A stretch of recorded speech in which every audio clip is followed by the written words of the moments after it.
Assalamualaikum warahmatullahi wabarakatuh.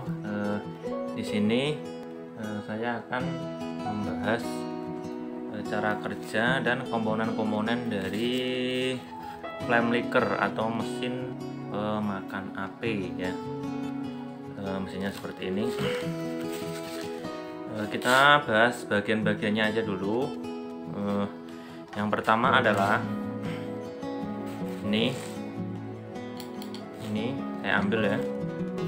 Ini adalah botol untuk tampungan bahan bakarnya ya, bisa terbuat dari apa aja ya, kreativitas teman-teman. Ini saya bikin dari bekas obat. Biasanya di aksesoris itu juga ada sih, buat gantungan kunci atau apa, itu kita pakai aja. Nanti sumbunya kita bikin dari dari kain yang nggak mudah terbakar tapi bisa menyerap spiritus. Kita bahan bakarnya nanti pakai spiritus. Ini satu. Terus yang kedua adalah ini silinder. Ini adalah silinder dari vakum. Silindernya modelnya hanya bulat seperti ini, dengan belakangnya berlubang untuk masuk piston, dan yang depan itu hanya ada satu lubang ukuran kurang lebih 2 mili. Ini 2 mili. Lubangnya ini lebarnya 2 mili kurang lebihnya. Terus ini katupnya. Ini adalah katup yang fungsinya adalah untuk membuka tutup lubang dari silinder. Terus yang kedua connecting. Ini connecting penggerak dari katup itu sendiri. Nanti akan berhubungan dengan noken di sini. Ini nokennya. Ini dia yang mengatur kapan dia buka dan kapan dia menutup. Terus habis itu ini adalah pendingin. Kalau pendingin itu enggak ya, bisa dikasih pendingin bisa enggak. Ini cuma variasi aja pendinginnya. Ini saya kasih pendingin dari bahan tembaga, pipa tembaga. Ini dari bekas AC atau bekas apa itu ada. Terus ini tampungan airnya dari bekas siring yang besar itu. Secara fungsi ini bisa untuk mendinginkan. Diisi air, nanti di sininya dikasih air. Terus ini adalah bagian engkolnya. Engkolnya kita buka 2,5. Panjangnya itu 2,5. Panjangnya engkol. Ini jadi dia kalau gerak sini panjang langkahnya 2,5.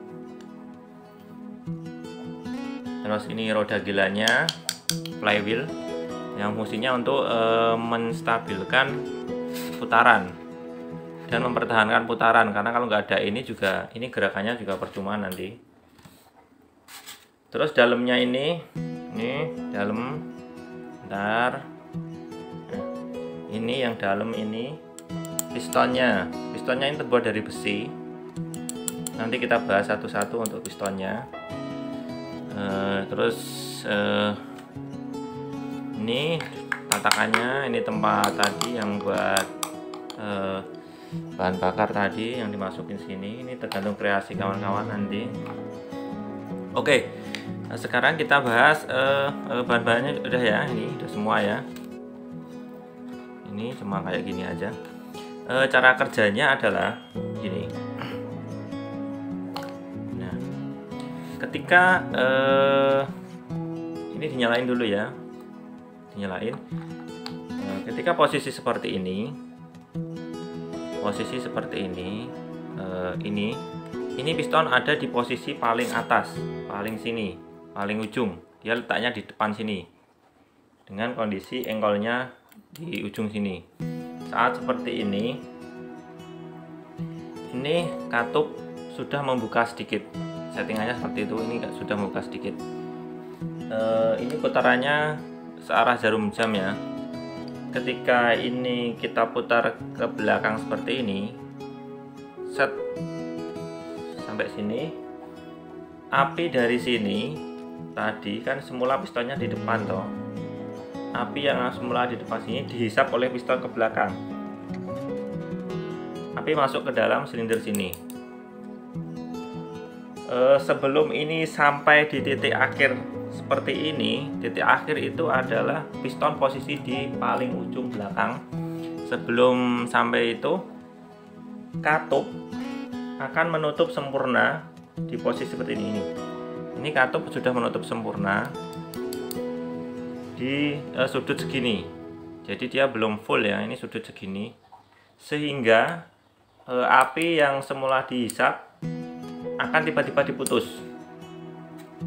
Kita tahu hukumnya ya, kalau api tiba-tiba diputus terjadi kevakuman di dalam silinder ini. Nah, itulah yang dijadikan sebagai sumber tenaga mesin ini, supaya bisa mempertahankan sebuah putaran, menghasilkan sebuah tenaga hisap. Menutup seperti ini, terus pistonnya akan terhisap ke depan karena di dalam sini kan vakum. Ini posisinya masih tertutup. Posisi seperti ini masih tertutup, piston akan ketarik ke depan seperti ini. Nah, pada saat piston sudah ketarik ke depan karena vakum, ini posisi piston saat seperti ini full, dia baru mulai buka.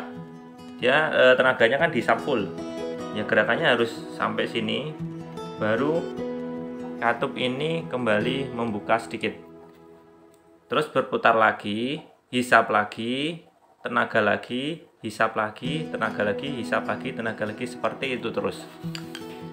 Dan putarannya itu bisa bertahan karena ada ini juga flywheelnya. Flywheelnya harus sesuai dengan beratnya, jangan terlalu ringan dan jangan terlalu berat. Nanti akan kalau terlalu ringan dia nggak bisa mempertahankan putaran, kalau terlalu berat tenaga yang dihasilkan nanti nggak kuat.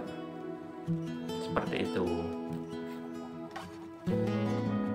Mekanisme nokennya itu ini ya, nokennya nanti kita bahas satu-satu aja. Ini untuk nokennya nanti akan kita buka, kita preteli aja ini biar lebih jelasnya. Yang jelas posisi seperti ini,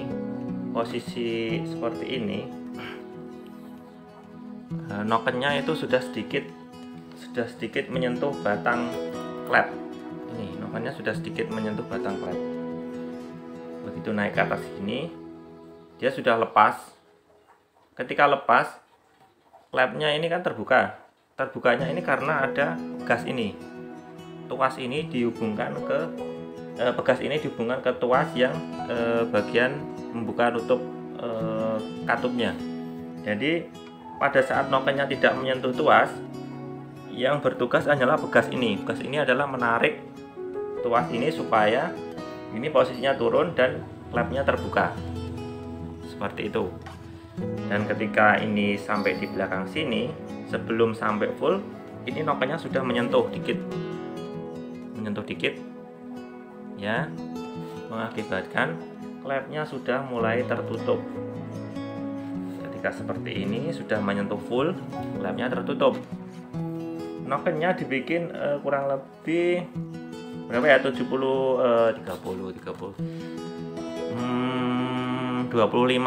lah dari ini nih, dari sebuah lingkaran. Jadi dia bertahan, nokennya bertahan seperti ini. Beda kalau sama kendaraan kan nokennya itu hanya satu kali sentuhan aja. Kalau ini ada istilahnya dia bertahan karena dia di ketinggian yang sama terus. Ini kan posisi nutup terus sampai ini di posisi depan baru dilepas. Ini sudah nggak nyentuh. Ketika nggak nyentuh berarti ini buka lagi, narik api lagi. Cara kerjanya seperti itu aja sih. Dan putaran settingan seperti ini kan noken, ini sudut engkolnya. Kalau seperti ini itu putarannya searah jarum jam. Kalau kita mau kebalikan dari jarum jam, kita tinggal rubah ini posisinya di bawah sini. Jadi sudut engkolnya ada di bawah sini, nokennya di atas ini. Kalau ini kan sama-sama di atas, noknya pas posisi atas, sudutnya posisi atas, itu pasti putarnya searah jarum jam. Kalau kita balik ke bawah, putarannya akan berlawanan jarum jam, seperti itu. Nah, komponennya nanti akan kita bahas. Ini komponennya satu-satu. Untuk cara kerjanya seperti itu ya. Jadi vakum engine atau flame liquor ini, mesin memakan api ini beda dengan stirring engine. Kalau stirring engine dia memanfaatkan perbedaan udara panas dan udara dingin yang bertemu saat ada gerakan oleh itu ada pergerakan piston dari dingin ke panas. Dia memindahkan energi panas ketemu energi dingin. Kalau flame liquor ini atau vacuum engine ini hanya memanfaatkan vakum yang terjadi dalam silinder ini. Dia akan terjadi vakum untuk sebagai sumber tenaganya. Untuk cara kerjanya itu